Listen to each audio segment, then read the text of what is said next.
Now, coming to you live from Detroit, your host, Claudreen Jackson.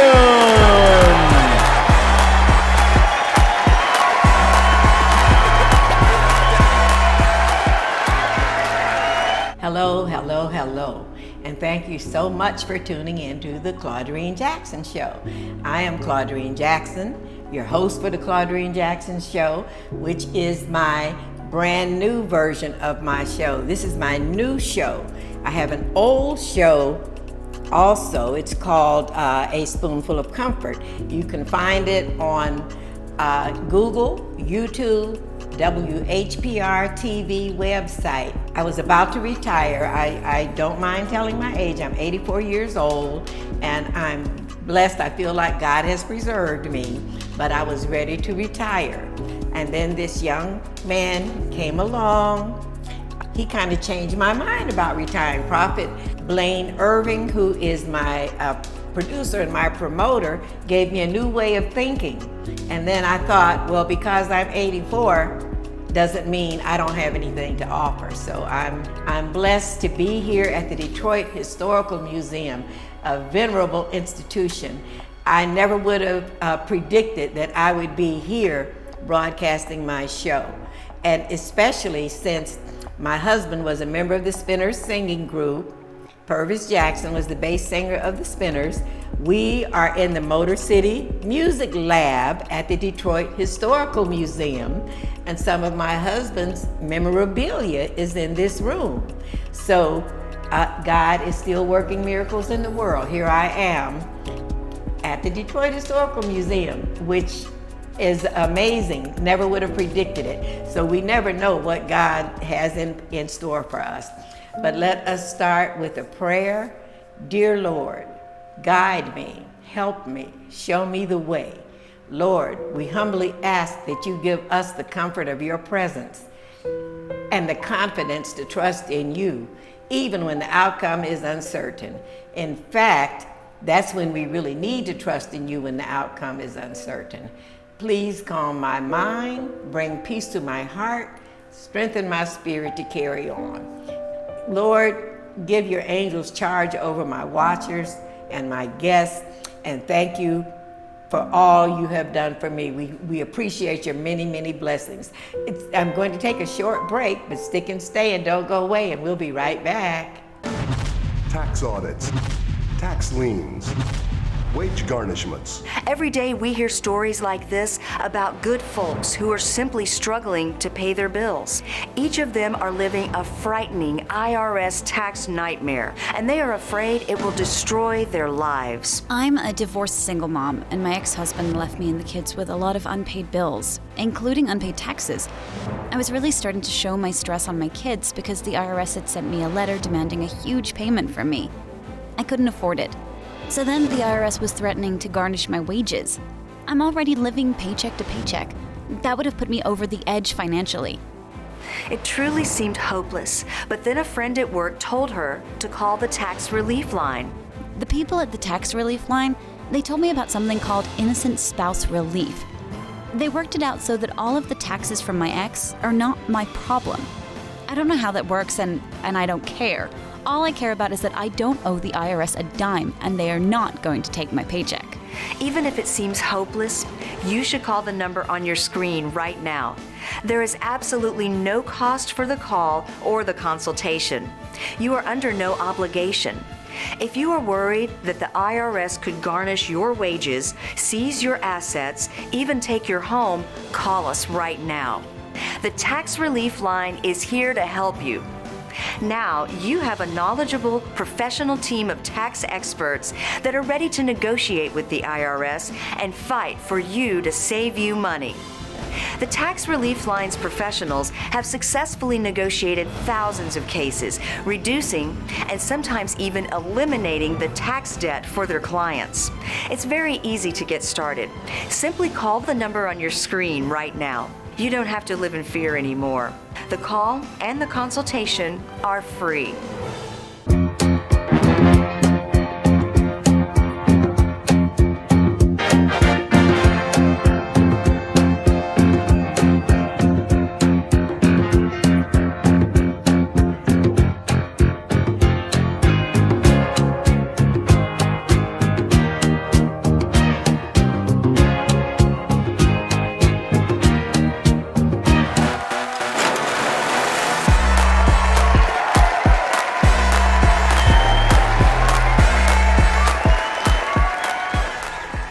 Thank you so much for sticking with me. Thank you for the privilege of your time. I'm going to share my poem that I wrote for people who donate to the Purvis Foundation, and then we will move on to our guest. The Purvis Jackson Jr. Autism Foundation helps lower income children with handicaps. All children with handicaps need help, but wealthy parents don't need the Purvis Foundation. So to all who have donated to the Purvis Foundation, we wrote you this poem. If you make a donation to the Purvis Foundation, whether it be large or small, we pray that God's love comes down to you from above, because you are the best people of all. If you make a donation to the Purvis Foundation, you're helping handicapped children in need. So you can be proud of yourself because you have already done a good deed.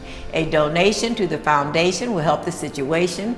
Because we can't do everything doesn't mean we can't do something. So a donation to the foundation will help the situation. We will do what we can do. Handicapped children can get help from me and you. And if you want to make a donation to the Purvis Foundation, we greatly appreciate you. You can find us at our P.O. Box 04422.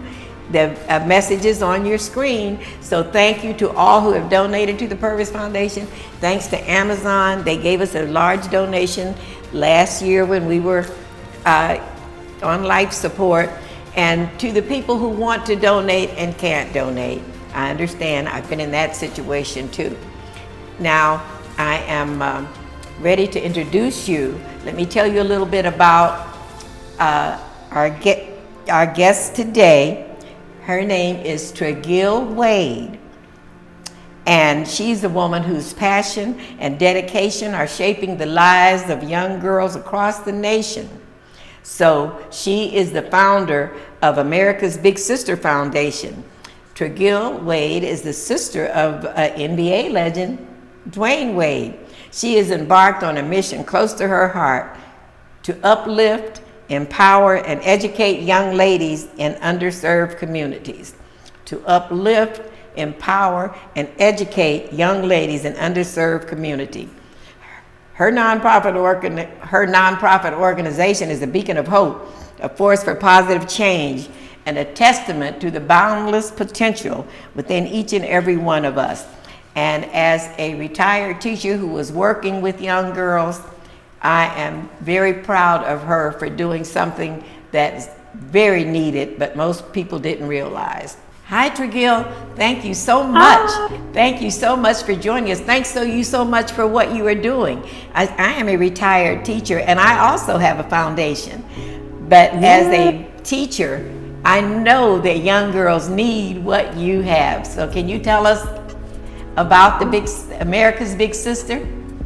Listen, the fact that I'm on your show and it sounds like we already have something in common. I didn't even know we have this in common. So education is also my background. So that was my hope, to become a teacher. And so I had a school at one point, and just finding that, listen, our girls, I should say, I'm sure we all probably feel the same way right now, is that our girls really need us. Yes. And what I'm finding is our girls are needing us, but we don't have the answer, right? We don't quite know what to do. And that's what I'm finding in a lot of our cities. It's like, all of them are feeling very, defeated. A lot of women are feeling defeated. A lot of people that want to pour into them are feeling defeated. And so what I'm excited about with America's Big Sister Foundation is that we bring this safe space. We create these opportunities, and we are journeying across America. At first, we were just going to stay in Chicago, but listen, everyone needs to just see and feel like how,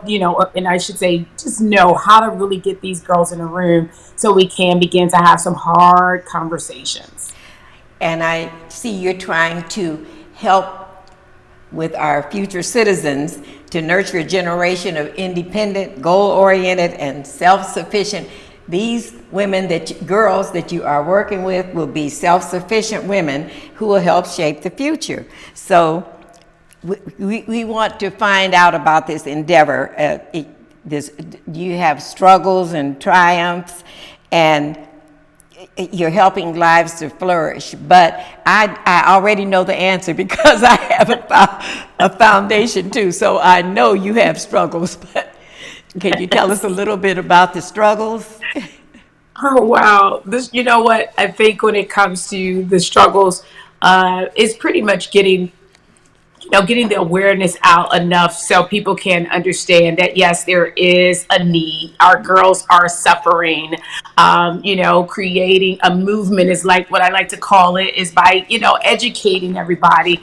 I know the girls look like they got it together, but they're suffering. And Yes. so there's these release CDC guidelines just went out and said 1 out of 3 girls are thinking of suicide. Right? Wow. Think about that. 1 out of 5 has dealt with sexual perversion and has been in. So if you think of these numbers, I think a lot of times, that's what, that's when we can get people more excited about it. But our biggest struggle is for them to actually know that this is going on right under their nose, right. And so we think they're all covered, but we are missing that these girls has, because of, I should say, the social media, these girls now have the abilities that we didn't have growing Yes. up. Yes. And so this social media world is putting a lot of us, I should say, ladies our age in this space where we don't know. So my job is to create a movement to make, create awareness. And that's been my biggest struggle is really, really getting people aware of these statistics that's out there for our girls. What are some of the strategies that you use working with these girls? Can you share any of those with us? Yes. Here's one strategy I want to push, and I hope if people are watching, I call it a movement because not all my girls are going to be able to. Not all girls get a chance to come to the conference, but this is something that I want people to know is that our young people, they can be what they can see. Right? This is an old term that people would hear sometimes. They can be what they can see. So if they're not seeing anything different, then why were we asking them to be something different? We're finding them in the space where they're not figuring this thing out. So we had a program that allows them to be what they can see. So we did this thing where we brought in some amazing photographers. We had the girls to dress up in who it is that they desire. So we had them to dream. We call them our goal girls in that year. We was pushing them to have some goals. And so this is what we have to do with our young people. If you're listening, you have to push them to dream. And once they get that dream, you got to help them hold on to the dream. And so one of the way we did that is we created this opportunity where they were able to dress up, take photos. We print it out. They can see it every day. They can hold on to it every day. And when situations come around them, they'll be able to still look at something so they can hold on to say, no, I am not those situations. I am not those things that's coming against me. I am this. And they'll be able to hold on to what it is they desire. So if anybody's listening, again, I could say everybody can't be a part of the program, but everybody can do that.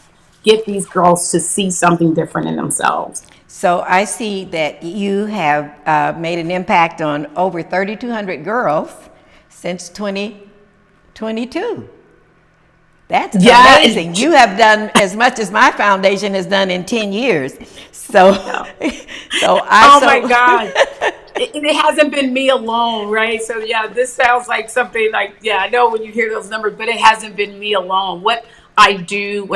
What we've done since 2022 was we decided to take a journey, and we're saying we want to hit all 50 states. But for us to do it, we literally have to build teams of women, or should I say even supporters, because I want to take men do support girls.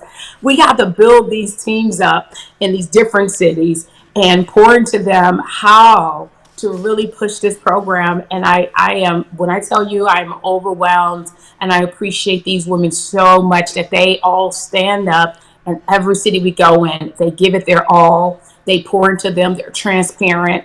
I am just someone that God has called to just kind of lead the pack. And I'm grateful, so grateful when God showed me the vision. I didn't know how it was going to be done, but we're probably about 10 cities down, 11 cities down. So that 11 states down. So we probably have about 30 more to go. Detroit will be one of them. So we'll be in Detroit. Oh, and wonderful. Next year we'll be in Detroit. And I am just, again, elated. And God said, just show up and people will follow. And that's all I've been doing. And you are an example to these girls just by showing up. That's I it. mean, what you are doing is you're a role model. I mean, just by showing up, you're showing them that you care, and they're seeing how you are. And I wanted to ask about addressing the physical and mental health. Do you run into any problems with girls that, like my son has autism? I don't know if you know anything about my background, but my husband was the bass singer of the Spinners, and our son, Purvis Jackson Jr., knows nothing of what his dad accomplished. So that's what my foundation is, for lower income children with handicaps. So I appreciate you for seeing a need, and not only seeing it. You know, a lot of people would be complaining. Look at these girls nowadays. Look at these girls nowadays, boy. Yes. But doing something. You are doing something about it. So that's it. Yes. So if you have difficult girls, or are they so glad to be in the program that they don't give you any problems? No, you know what? I want to say this. You and I have this one thing in common, and that is the fact that, yes, we're doing something about it, but we're experiencing it. So we're just someone that has experienced it. So because we've experienced it, we come with such a transparency about our situation. Yes. So we've taken this pain and turned it into purpose. That's what we've done. And so, yes, when we show up in our authentic self to say, this is what I've dealt with. You're saying this is what I dealt with as a mom raising this young man, right? Yes. And I'm saying, hey, I'm sitting here as a girl that experienced some of the lowest lows you can think about as a young teenager, things that I should have never experienced. I wanted to commit suicide. I was depressed. I found myself in a sexual violated position. I was in these spaces. So when we show up, yes, our girls, and I should say anybody that shows up will see our transparency and know we don't get too much pushback, because you're going to have to respect our authenticity, right? So that I will say that, yes, we have girls. That's why it's called All Girls Matter, because we do have girls that are suffering in so many capacities, but I don't never want them to think when they get into that room that they're not accepted. Hallelujah. So, yes. Do you have an age range? Yes, 9 to 8. Yeah, so we started, at first it was nothing but teenagers. That's how I started before, because I felt the teenagers were going through a lot. But we started with 9-year-olds in 2022, and we have found out that they are also thinking on some of these tough conversations about suicide. Some of them are feeling like they want to give up. Wow. The social media, at such an early age, social media have them now believing these images are real and that they need to accomplish them. And so this whole life of that everything has to be perfect, they're feeling the pressures of that. So we started at 9 years old, because the conversations need to be had even with them. They need to be encouraged as well. When I was teaching, I was surprised myself. I taught special education because I was involved in special education because of my son, and my students were 9, 10, and 11. And they had so many mature thoughts, that because I thought I'm in an elementary school and I'll be there before they get other things on their mind. But no, even in the elementary school. Yes. Now, teachers are able to speak on that, right? People that are working with the kids one-on-one is able to speak on that. But for some reason, our parents are not accepting that space. And so that's the reason why I say this is a movement, because I need people to hear that, yes, your 9-year-old may have the capacity to be thinking on those, and you need to talk to them. That's it. We just want to create these safe spaces to talk to them, to see how they're feeling, right? What do they feel like? We just went through COVID, and a lot of us as adults are still trying to bounce back, right? Yes. And we are refusing to have the conversations with how did it really make them feel, and they may not be able to articulate it in this season, but it's our job, and our job to at least be able to see it, know our kid enough to know that they're dealing with something. Now, I was reading about your conference. Can you explain a little bit more about it? Was it at the conference where you dressed them up and all? or do you have a So conference? yes, we have two programs, right? So the program we have with our conferences, but we also have a program that deals with motherless teen girls. Oh, And that's the part, the motherless teen girls, that's when I go really deep, right? Because we have the conference, which is general to all girls, okay. right? And yes, we get the girls in this room, we encourage, we give them tools. One of my young girls say, what is a tool? Well, it's a strategy to help you through a process. So we give them these strategies, we help them. And I always say, we help them with what they're dealing with now, but we also sow a seed in what's next. And so we have career panels. We have them at a college. We host them at colleges and universities because we want them to be able to feel it. And yes, feel themselves in these rooms so they can see that, yes, I can be here. That is a big deal for me. They can be what they can see.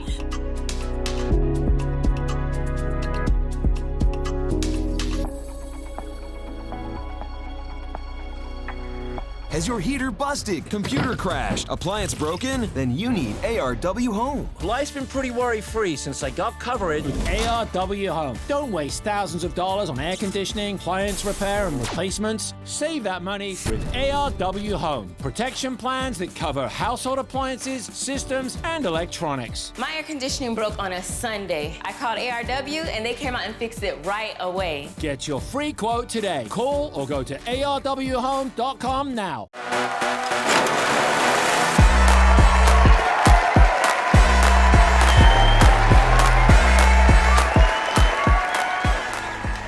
The empowerment conferences, I tell older women that if you've been to a women empowerment event, the girls are experiencing the same thing in these rooms. We do free lunch, we do little free swag bags, we give them gifts, and we have a great time, but we are pouring into them because this may be our only time that we may have them. So we want to give them as much as we can, and we're holistic. So there is a spiritual aspect. A lot of people say, do you stay away from that? I do not stay away from the spiritual aspect of things because if I'm dealing with the underserved community, I do know that if they don't have anything else, they have a church on their block, just like me. I had a church on my block. I didn't have a community center. I was not able to go to a lot of places, but my recipe of life is that as a young girl, I learned about Jesus. I learned that I'm not alone. I learned that through this process that I may be going through it, but God is with me. And I did learn that this too shall pass. And so I am big about making sure that there is a holistic approach when we're in these conferences.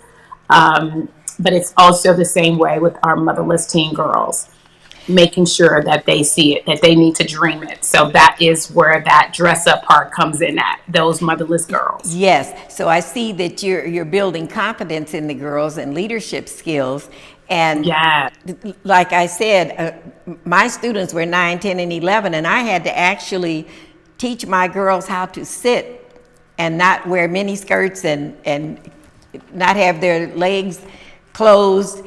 And we were coming along, our parents took care of that. But sometimes we have to take care of the things that the parents are overlooking or not being aware of, as you said.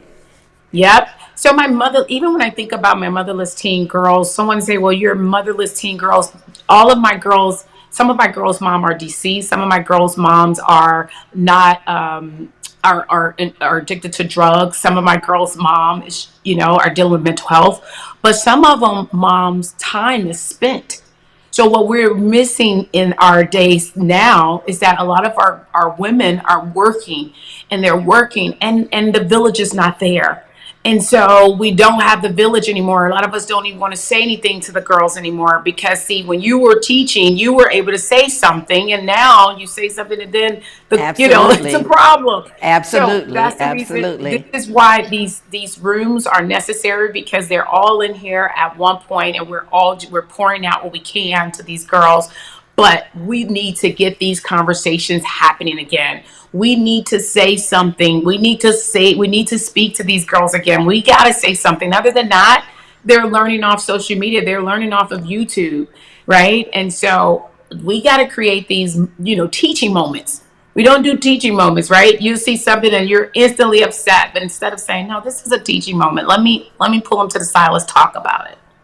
So this is basically new. Did you start in 2020? Did the programs just start in 2020 or 22? No, the program started in 2017. Okay. So we started in 2017. So we've actually touched more girls than the number you have is when we started touring. Wow. When we started. Yes. So you actually have some that have maybe graduated from the program? Yes, I have adult girls now. Yes. I have adult girls, and yes, they're now interning, and so they're now giving back to the space. Yes, and so that's been the really cool part about them is they're, they know that it was needed during that season, and now here they're out of high school and they're now working, and now they are just as well as involved. So I'm excited about what we call them our alumni.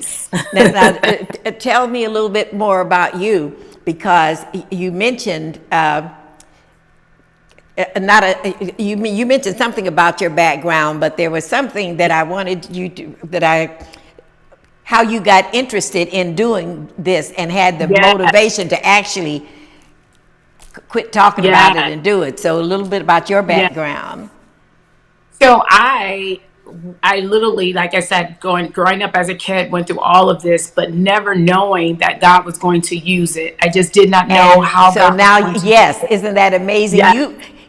You had to have gone through it to understand it, to care enough to start America's Big Sister Foundation. Yeah. So that is the empathy there, right? So you have the empathy because I know how it felt to be a girl who no one asked about me. No one, never sat down and really had those conversations with me too much because of, the choices that my parents were making.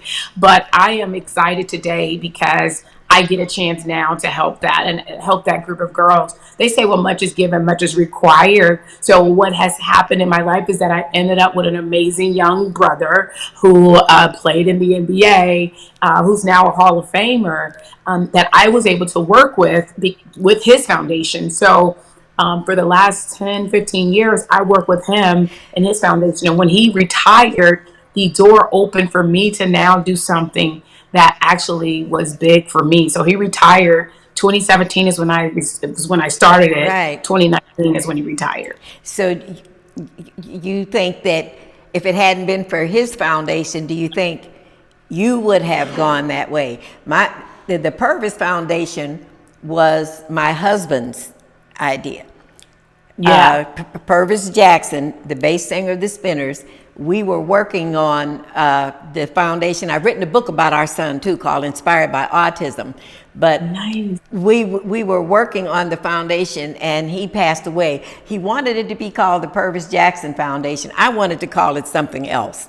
But he passed away in 2008, and the foundation started in 2009. And I said, it's got to be the Purvis Jackson Foundation. So he had a lot of impact on me. Seems like Dwayne had a lot of impact on you. I never thought of it that way, but yes, that is true. I wanted to be a teacher, and then I said at this point I'll probably be a principal or maybe a superintendent, but education was going to always be where I, set. That's what I went to school for. Yes. And doing that with him was a big deal. And I will say the other trigger was that I lost a cousin. The trigger for me, I lost a cousin in 2017. It became very national news, and she passed away. She left 4 children behind, and one of them was a girl that I knew her life was going to change. And I remember saying to myself, what could I do? What could I do to help? And I started thinking of myself. I'm able to relate my story to her because her life changed because, again, her mom is not there. And it started in that, and that's when God began to speak with me more. Yes. I am a minister, and I know preaching was the thing that I thought I was going to do after Dwayne retired. But I ended up saying, hey, you know what? There is other ways outside the 4 walls that I'm able to reach and tell people about the good news of Jesus as well. So this is how America's Big Sister and that conference began to even grow further.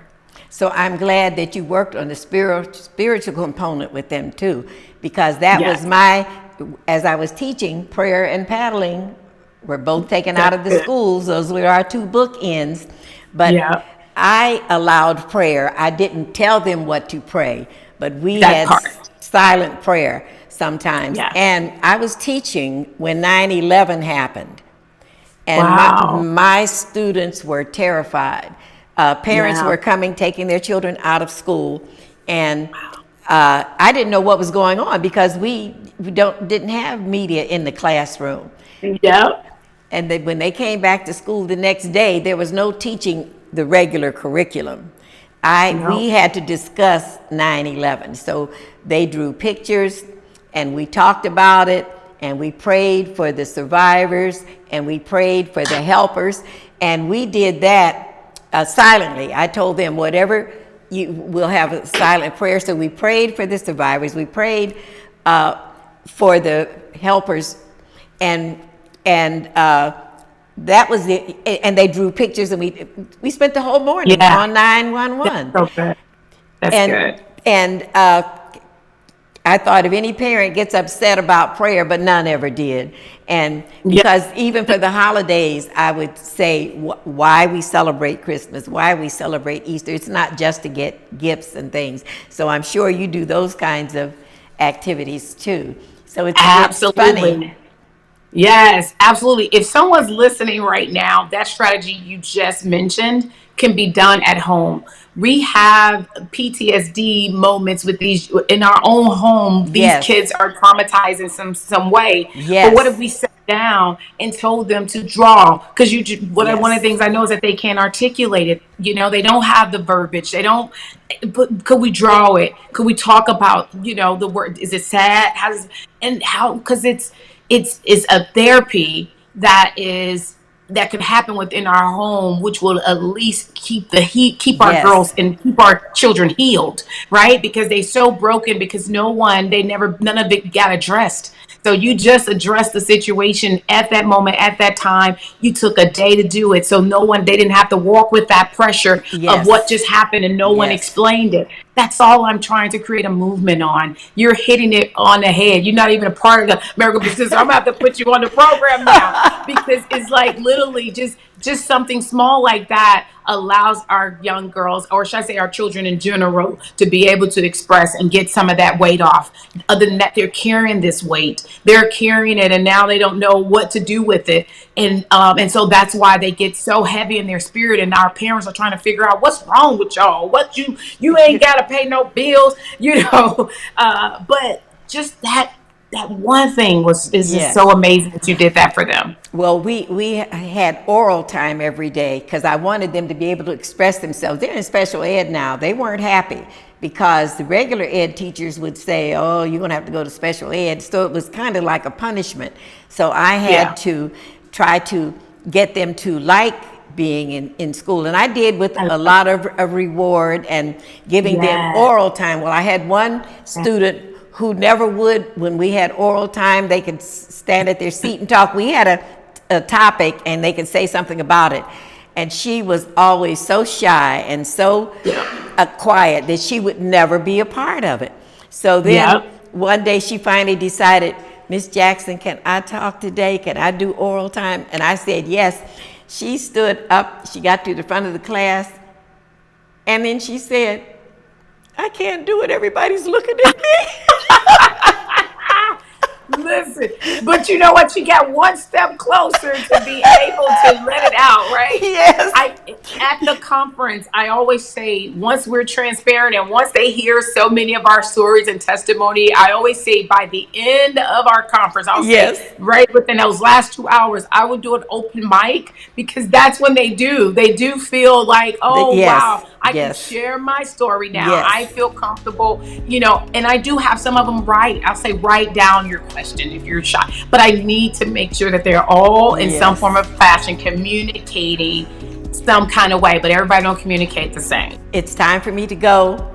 Thank you so much for tuning in. Thank you for the privilege of your time. Until next time, may the power of God protect you and may the love of God enfold you.